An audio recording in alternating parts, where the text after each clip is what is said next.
Bom dia, irmãos. É com grande alegria que mais um domingo nós iniciamos o nosso culto.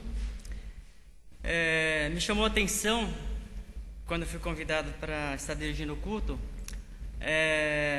Eu estava abrindo minha pasta para colocar o boletim e deparei-me com esse boletim que eu recebi há 34 anos atrás, quando eu estive na sessão é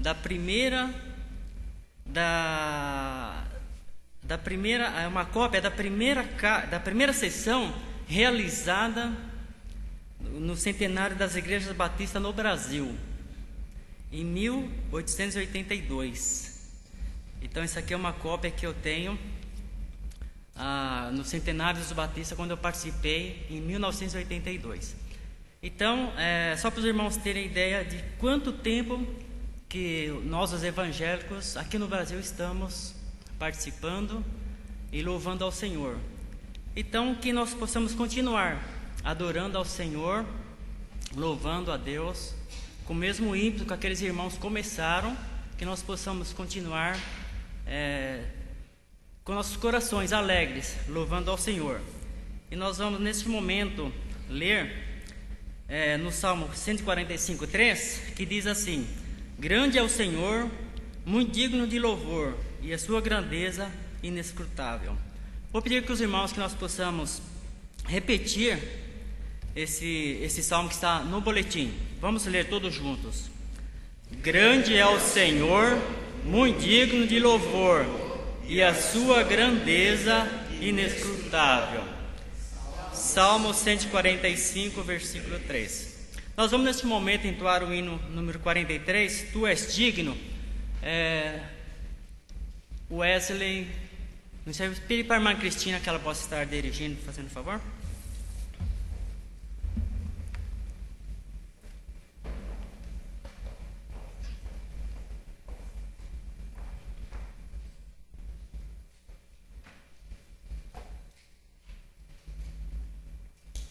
Porque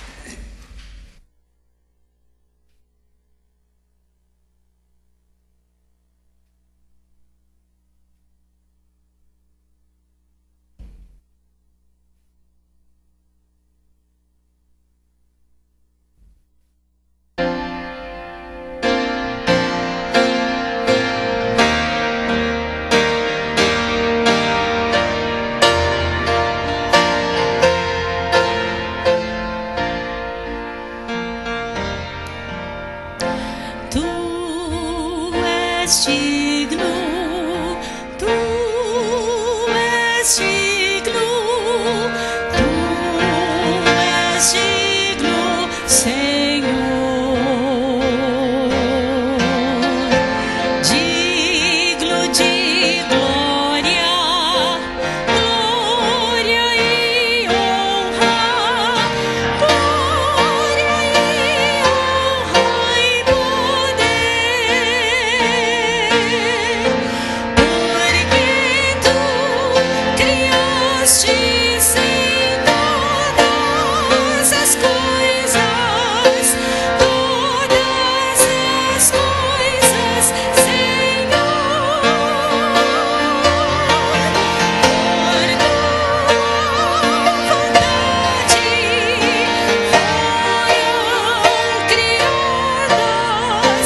Querido Deus, nosso Pai, nós queremos neste momento te agradecer, Senhor Deus, pela vida de cada irmão aqui presente, Senhor Deus. Queremos também colocar em tuas mãos a vida daqueles irmãos que não puderam estar, Senhor Deus, tu sabes o motivo, Senhor. Queremos colocar em tuas mãos aquelas pessoas que por enfermidade, Senhor, tiveram dificuldade de estar, Senhor, e que o Senhor pode colocar as tuas mãos, ó Pai, sobre essas pessoas, ó Deus, sobre esses queridos irmãos que têm o desejo de estar aqui, Senhor Deus, mas estão impedidos de estar, ó Pai. Que o Senhor possa, ó Deus, cuidar de cada um segundo a tua vontade, ó Pai. Queremos, ó Pai, que o Senhor possa estar com aqueles que estão em viagem, que estão a trabalho, aqueles que estão, como as irmãs que estão naquele trabalho missionário, Senhor Deus, aqueles que estão no acampamento, ó Deus, que o Senhor possa estar com cada um, ó Pai. Que o Senhor possa estar no coração daquelas pessoas que, por qualquer motivo, ó Deus, estejam frios, Senhor Deus, desanimados.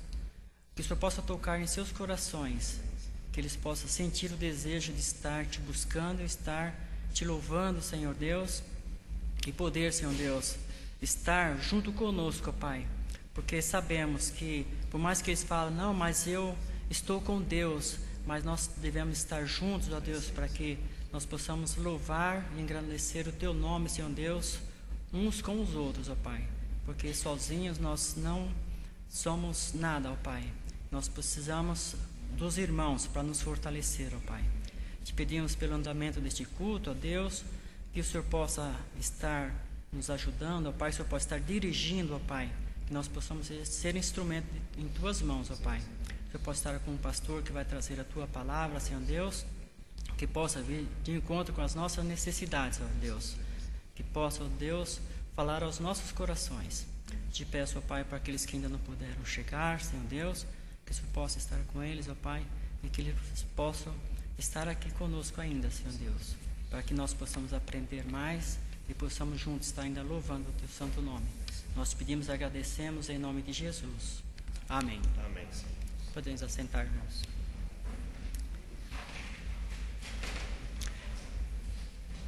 Nós vamos, neste momento, fazer a leitura bíblica do HCC número 20. Acho que vai ser projetado para que nós possamos estar lendo. HCC número 20. Grande é o Senhor.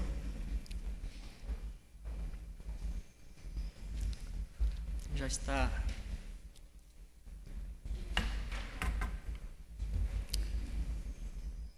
Eu vou estar lendo, os irmãos leem em seguida. Louvai ao Senhor, invocai o seu nome e fazei conhecido entre os povos os seus feitos. Porque grande é o Senhor e digno de ser louvado. Cantai-lhe, salmodiai-lhe, falai de todas as suas obras maravilhosas. Porque grande é o Senhor e digno de ser louvado. Amém. Neste momento nós vamos, mais uma vez, entoar o hino número 438, onde nós vamos estar entregando nossos dízimos e ofertas.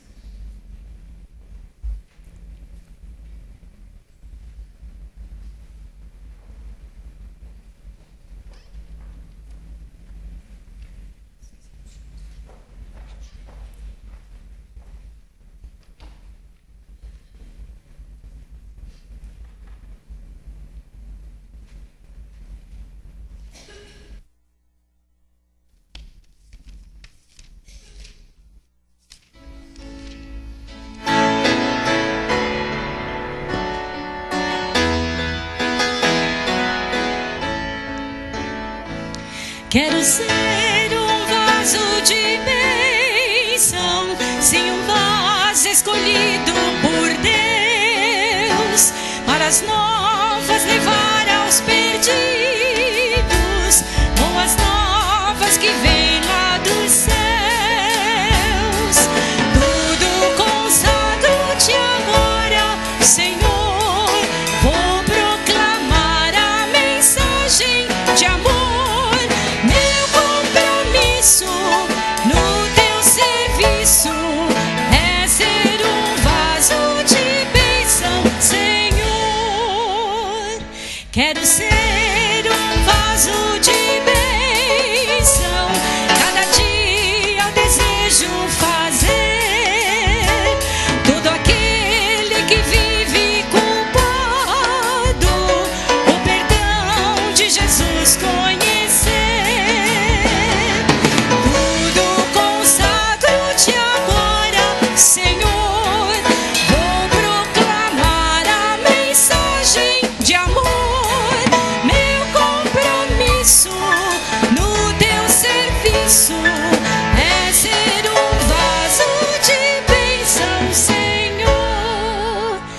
ficar de pé, mas parece que não é compromisso, não. Os rostos tristes. Aqui nós estamos cantando, não é? Tudo consagro-te agora. Faça isso com os seus olhos, com o seu rosto, porque o Senhor está aqui. E Ele quer que nós o adoremos por inteiro. E às vezes a gente canta assim meio sentado, né? Vamos fazer verdade o que nós estamos cantando. Vamos cantar a terceira estrofe.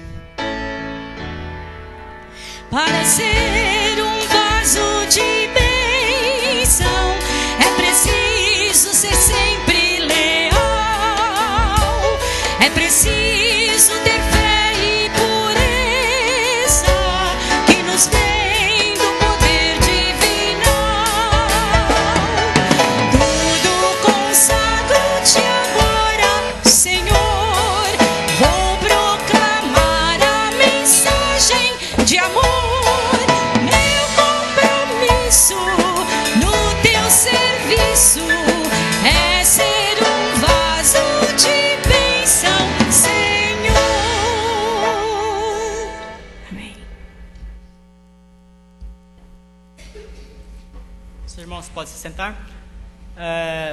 O que é muito gostoso nas nossas igrejas é que todos nós temos oportunidades de participar. E nesse momento nossos jovens vão estar participando com os cânticos de louvor ou as pessoas responsáveis pelo louvor.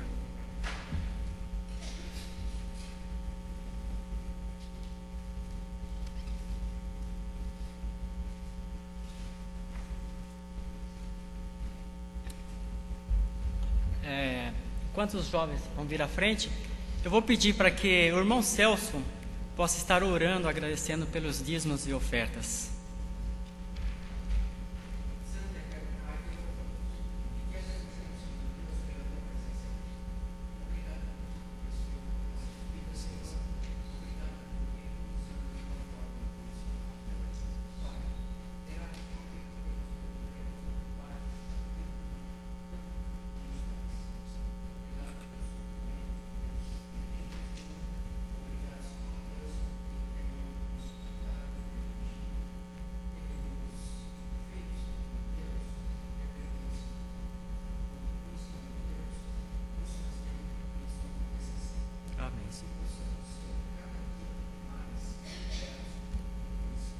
Amém.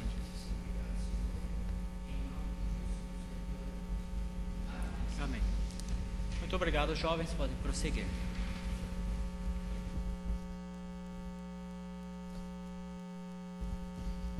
Bom dia, é com muita alegria que nós estamos aqui para louvar e exaltar o nosso Deus. E ontem nós fomos muito abençoados com um culto de louvor e adoração. E a música que nós vamos cantar hoje, no começo do nosso culto, é que eu cantarei teu amor para sempre. O amor do nosso Deus, que é eterno, é imutável, é maior do que nós podemos imaginar. E é desse amor que nós vamos cantar. Vou pedir que os irmãos fiquem de pé. Vamos cantar todos juntos.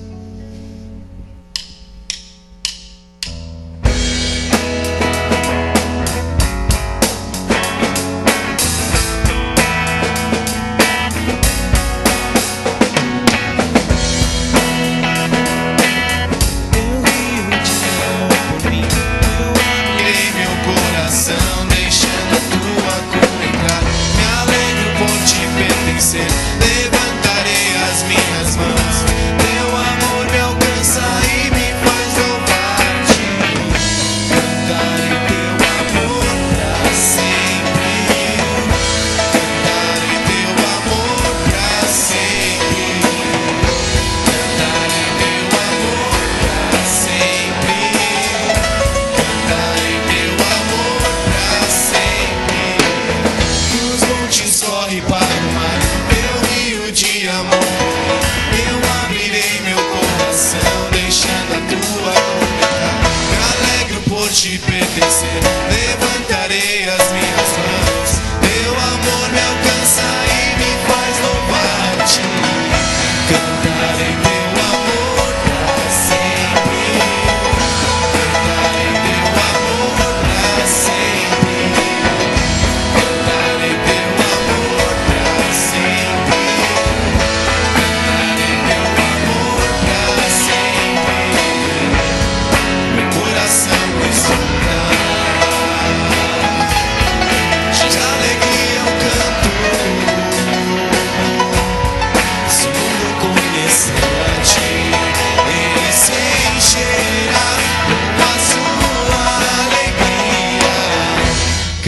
Cantarei teu amor pra sempre. Cantarei teu amor pra sempre. Cantarei teu amor pra sempre. Cantarei teu amor pra sempre.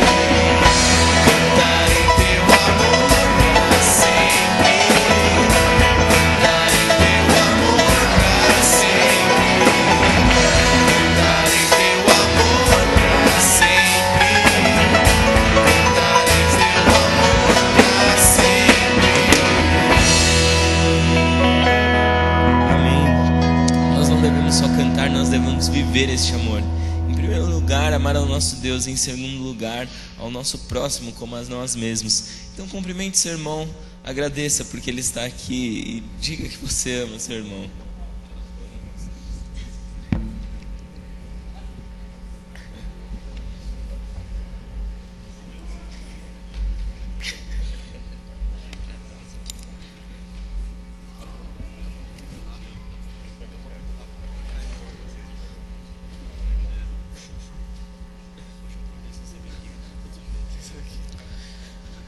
E vamos continuar neste espírito de amor e vamos exaltar ao nosso Deus, porque Ele é grande. Grande é o Senhor em quem eu confio.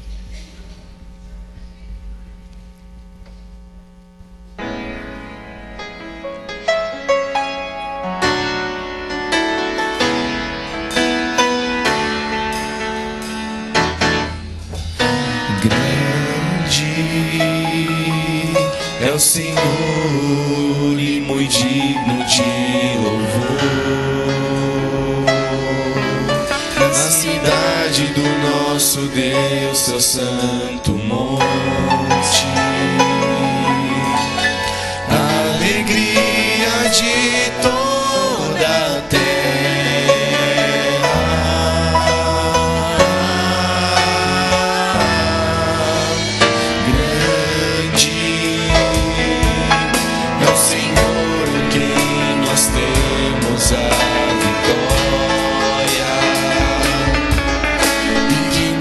Ajuda contra o inimigo. Por isso diante dele nos prostramos.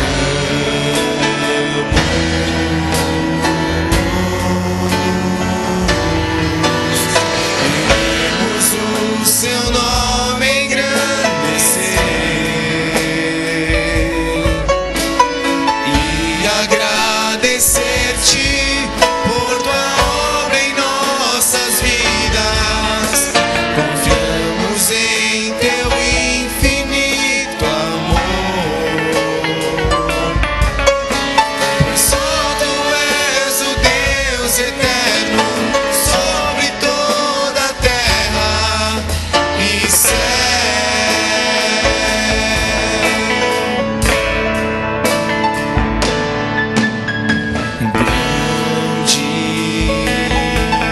É o Senhor e muito digno de louvor. Na cidade do nosso Deus, seu santo monte, a alegria de toda a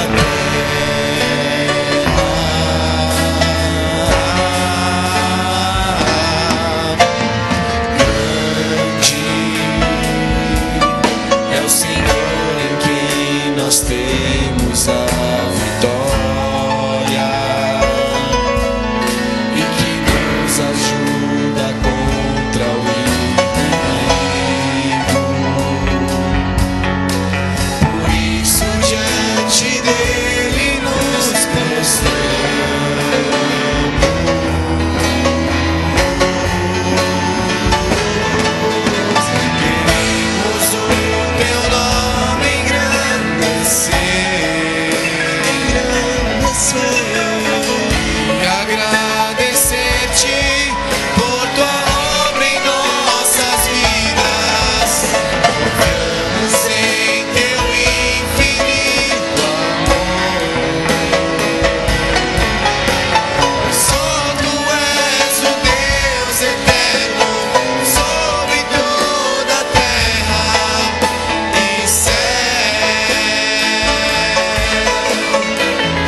Tu és o nosso Deus, e só Tu és o Deus eterno sobre toda a terra e céu, Senhor. E estou aqui aos Teus pés, ó Pai, para Te pedir que o Senhor esteja conosco, para Te pedir que eu possa ser um servo melhor e que eu possa Te buscar mais constantemente, ó Pai. Viver mais da Tua palavra, aprender mais de Ti, ó Pai. Muito obrigado por estes irmãos, por esta igreja, ó Pai, que tem me ensinado muito, que é um presente Seu para as nossas vidas, ó Pai. Em nome de Jesus, Senhor. Amém.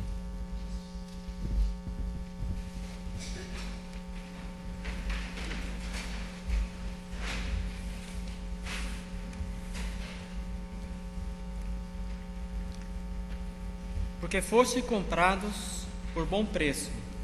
Glorificai, pois, a Deus no vosso corpo e no vosso espírito, os quais pertencem a Deus. 1 Coríntios 6:20. Nós vamos mais uma vez ouvir uma música. Vou cuidar da irmã Rosiane para que ela possa estar louvando a Deus com a música.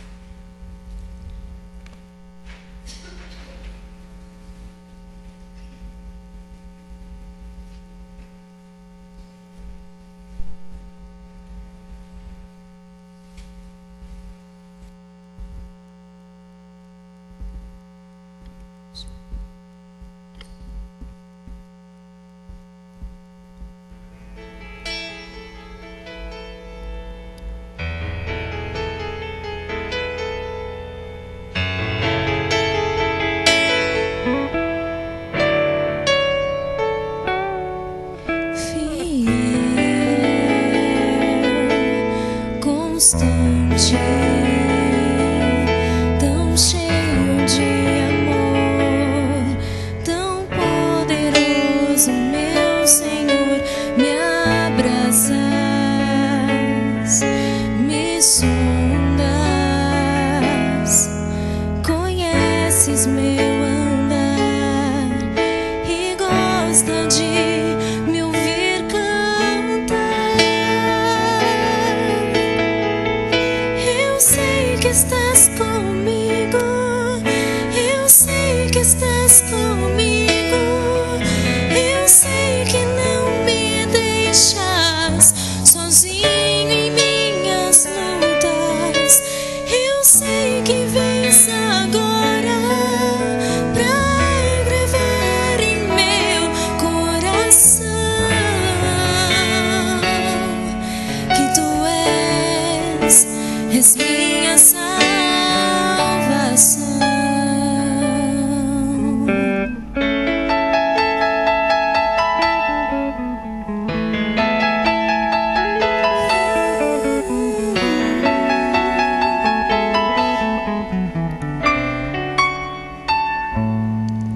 Gracioso, bondoso, misericordioso, tu és maravilhoso, me abraças, me sondas, conheces meu andar e gosta de me ouvir cantar.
estivemos até agora louvando a Deus, expressando a nossa gratidão, mas também precisamos ouvir a palavra de Deus, ver o que Deus tem para falar conosco. Nós vamos convidar o pastor para estar trazendo a palavra para nós.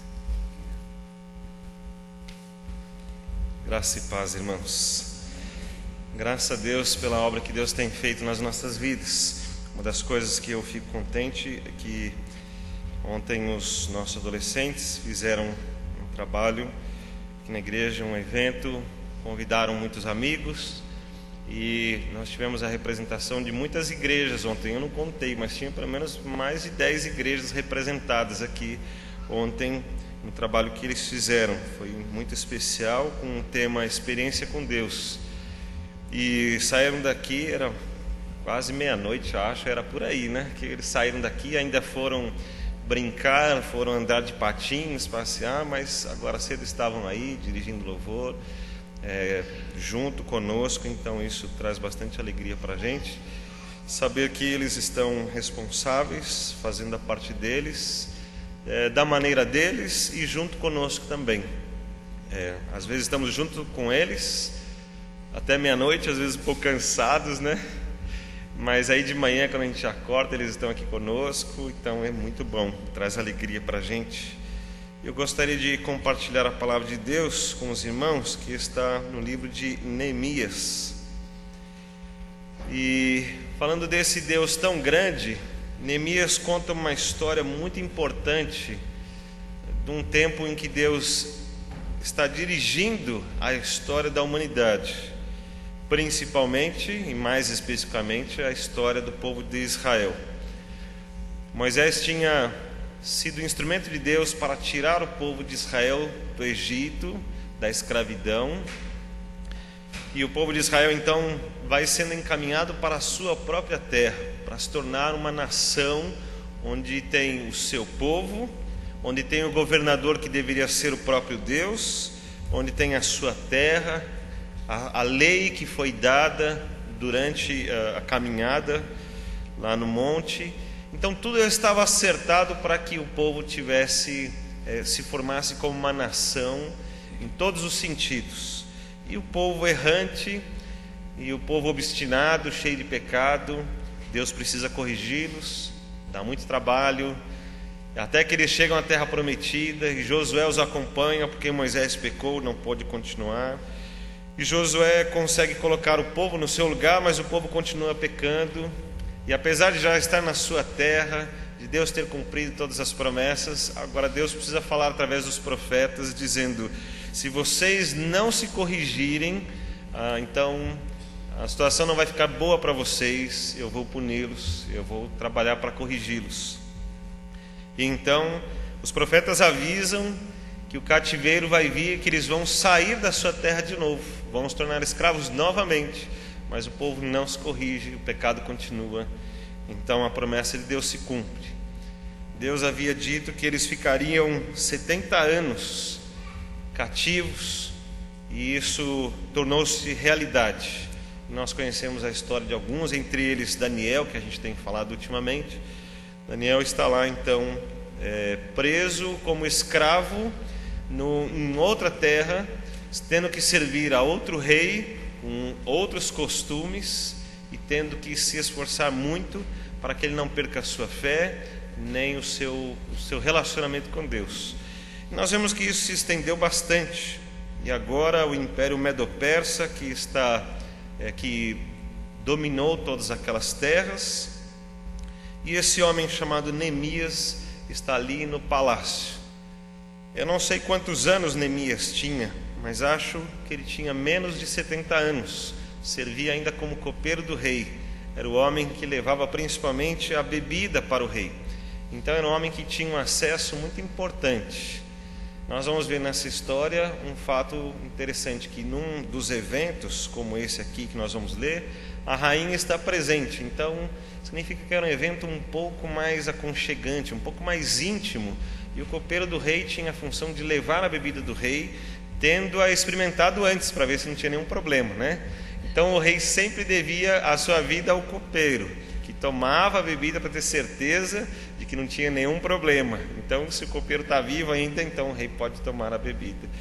E assim estava Neemias, que provavelmente deve ter nascido nessa época do cativeiro, deve ter convivido já desde pequeno com essa situação, mas aprendeu alguns valores, aprendeu sobre a história do seu povo, entendeu a gravidade do problema e não se conformou com essa situação, e ele tomou uma atitude. Nós vamos ler, a história não é estranha, é conhecida dos irmãos, mas nós vamos ler a partir do capítulo 1, versículo 1, e vamos seguindo em diante, e vamos entrar um pouquinho aqui no capítulo 2 também. Diz assim: as palavras de Neemias, filho de Acalias: no mês de Quisleu, no ano 20º, estando eu na cidade de Suzã, veio Hanani, um dos meus irmãos, com alguns de Judá.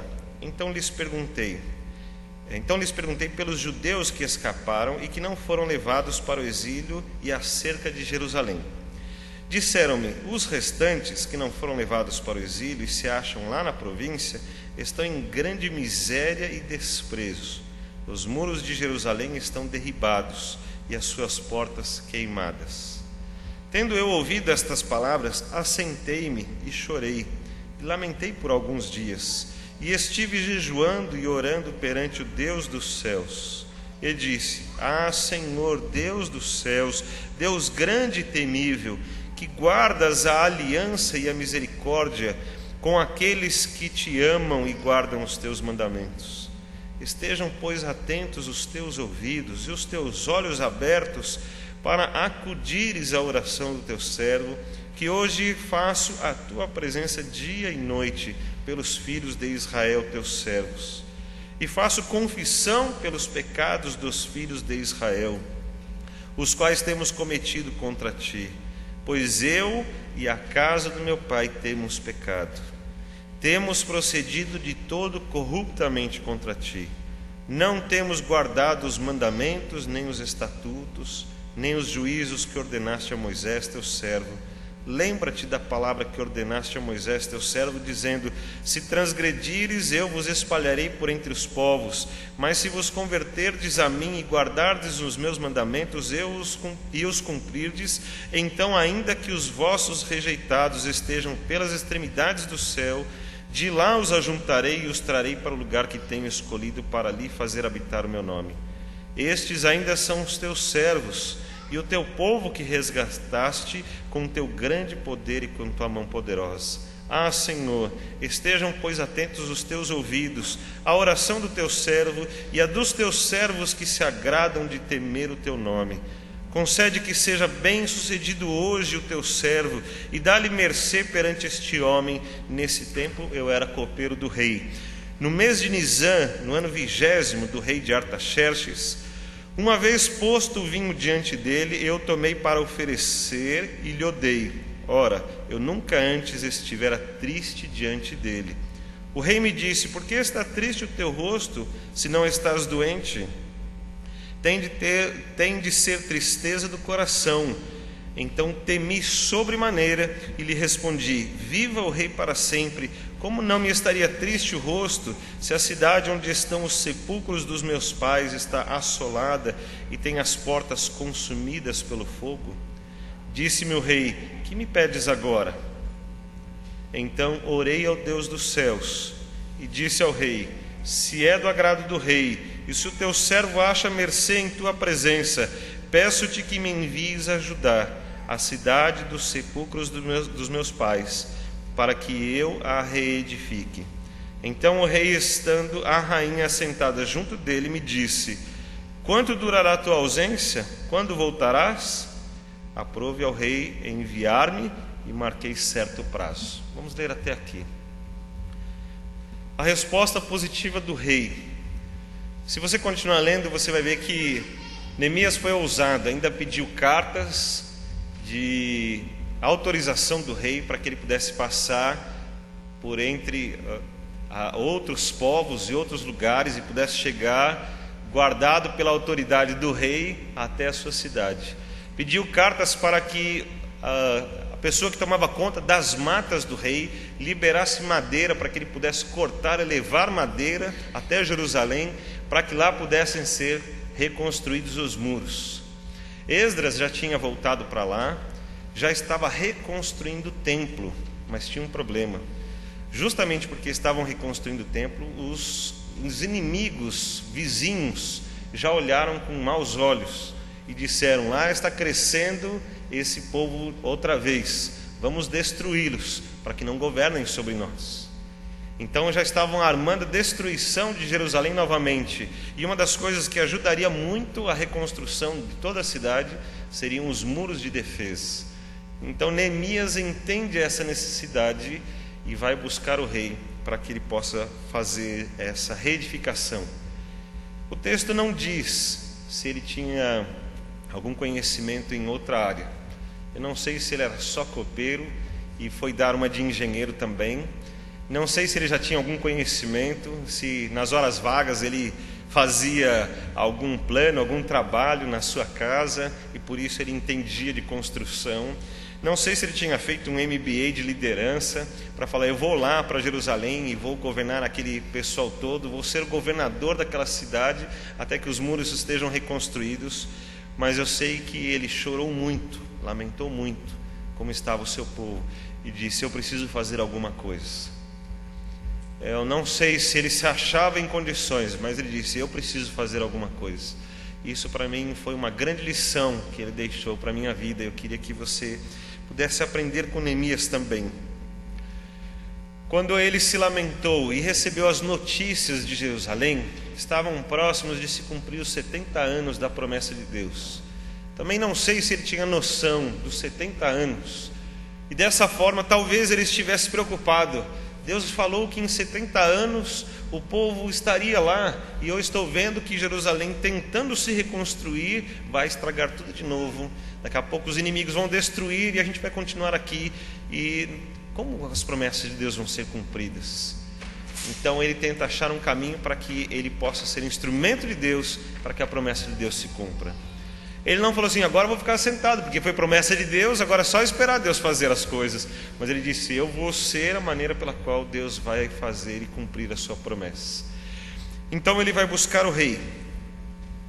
E dessa primeira oração que ele fez até o dia em que ele conversou com o rei, se passaram 4 meses.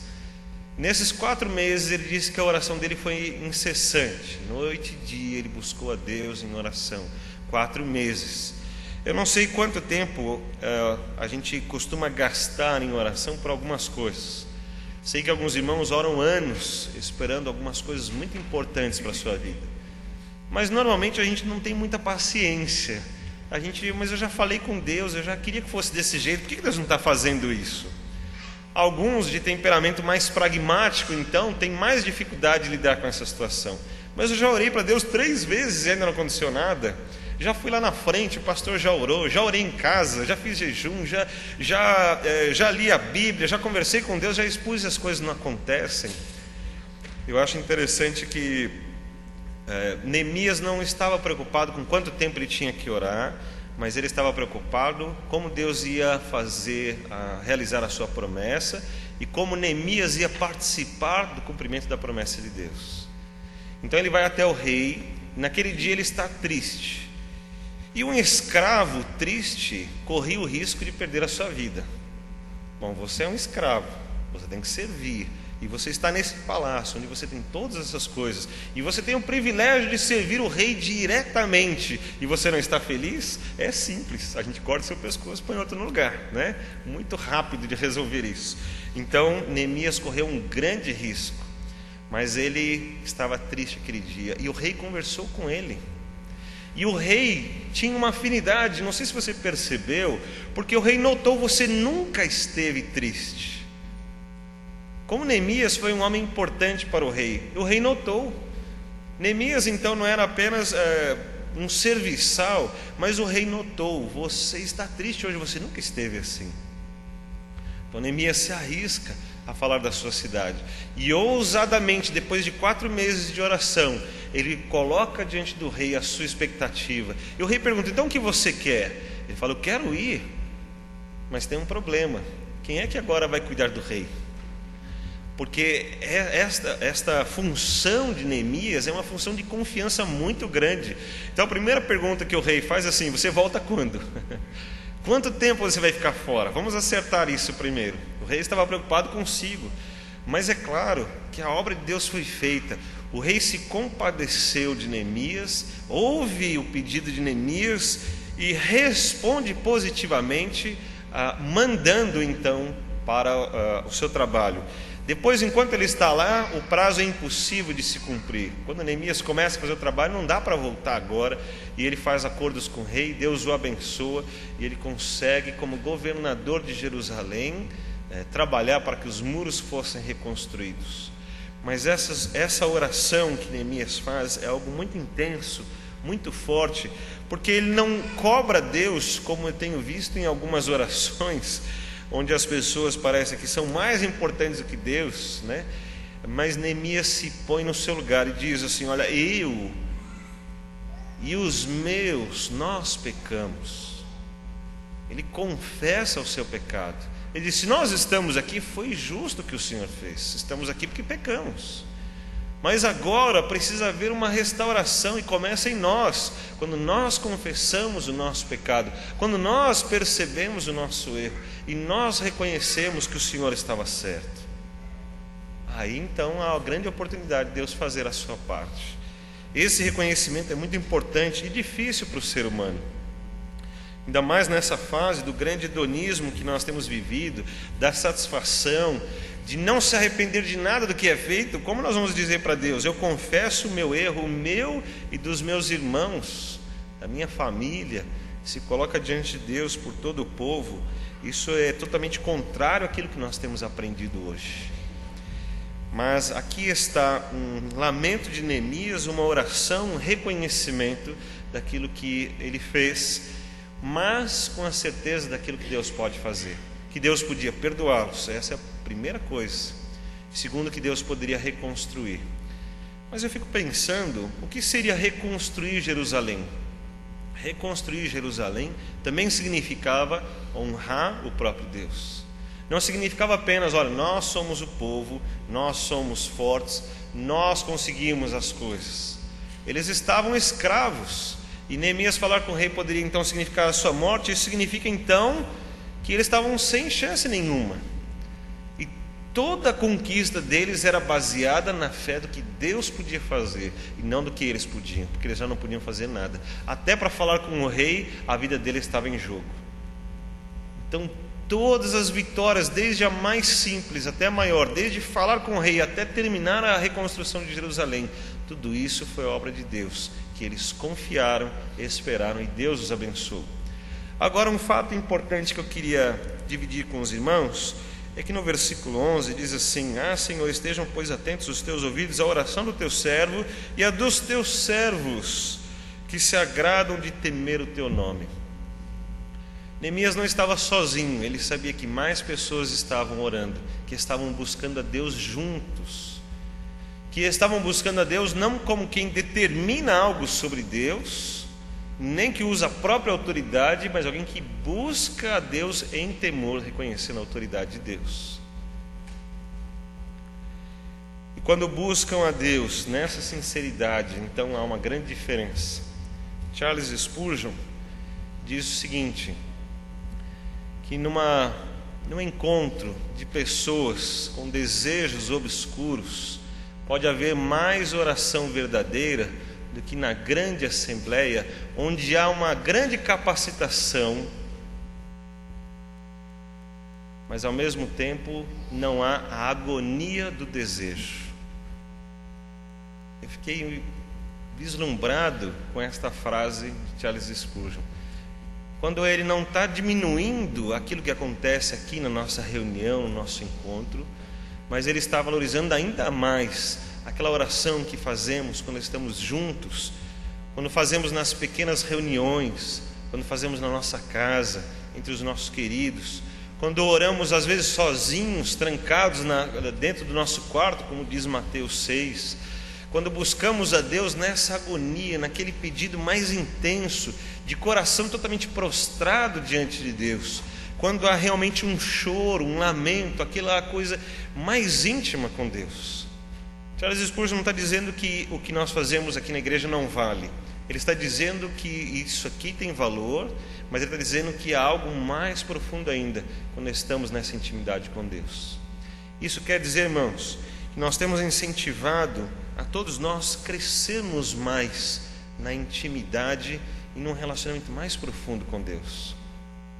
Que valorizemos o orar em casa, o orar de noite, orar de dia, como fez Neemias, o orar com os nossos, aqueles que são próximos de nós, aproveitarmos toda e qualquer oportunidade para estarmos juntos em oração. Não é fácil. Eu ainda tenho aproveitado que as minhas crianças são pequenas e quem sabe Deus me permitir que eles cresçam e a gente consiga continuar, onde nós vamos orar no almoço ou no jantar ou no café da manhã, quando conseguimos nos reunir todos, nos damos as mãos e vamos orar juntos, de mãos dadas. Eu espero que Deus permita que a gente continue isso durante toda a nossa vida, que eles também transmitam para as suas famílias, que estabeleçam esses laços onde nós podemos estar juntos, porque às vezes nós brigamos, às vezes acontecem tantas coisas difíceis, mas na hora da oração a gente tem que dar a mão e orar juntos, e isso quebra tudo, né? E agora? Mas eu estou brigado com ele, como é que eu faço? Então Deus vai trabalhando cada coisinha e damos oportunidade dessas coisas mais profundas, desses ajustes que se fazem necessários toda hora, e nós não nos acostumamos, e nós não aceitamos que os nossos corações estejam endurecidos, ou que a gente mantenha distância um com o outro. Nós queremos essa profundidade de relacionamento, e se possível, como Neemias disse: Senhor, aceita a minha oração, a minha e a dos teus servos.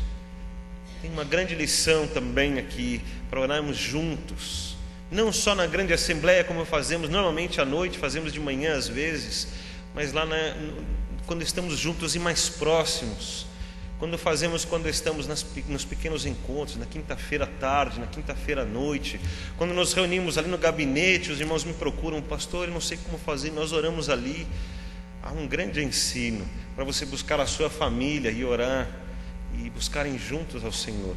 E nós vemos esse Deus que é digno, que temos falado desde quando começamos o culto, um Deus grande e digno de louvor. E esse Deus que é todo digno, Ele desce, vou dizer assim, desce até a nossa pequenez e se ajunta a nós e ouve a nossa oração, atende nosso pedido e escreve a história, assim como Ele havia prometido ao povo judeu, então aos hebreus, que depois de 70 anos Ele traria de volta o povo, e isso foi cumprido, e o templo foi reconstruído, e os muros foram reconstruídos, e a cidade foi reconstruída. Então tudo isso Deus cumpriu.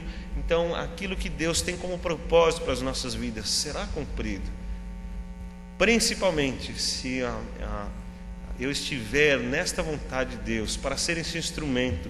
E não importa então se eu sou o rei ou se eu sou o copeiro, cada um de nós, com o coração disposto, pode ser usado por Deus para escrever essa história. Que história linda de Deus transformar Neemias, lá, tirá-lo da escravidão e fazê-lo governador de Jerusalém. Mas que história mais linda do rei poder vê-lo, conhecê-lo, saber o seu nome, saber do seu rosto, saber de como ele se sente, de estar preocupado com isso. História linda é de Neemias saber: tem irmãos que estão comigo nesta mesma oração e estamos buscando juntos. Que Deus nos abençoe para estarmos assim, como família, juntos, perseverantes. Talvez 4 meses, talvez 4 anos, talvez 40. Esta igreja existe há 72 anos. Continuamos pedindo a Deus que vidas sejam salvas. Continuamos pedindo a Deus que aqueles que querem encontrar-se com Jesus venham para cá. Continuamos pedindo a Deus, e eu tenho orado nesse sentido, irmãos, que cada um de nós possa levar o Evangelho para as pessoas que precisam, e eles alcancem a salvação em Cristo Jesus, e essa história de Cristo seja escrita por cada um de nós. Que Deus nos abençoe. Amém.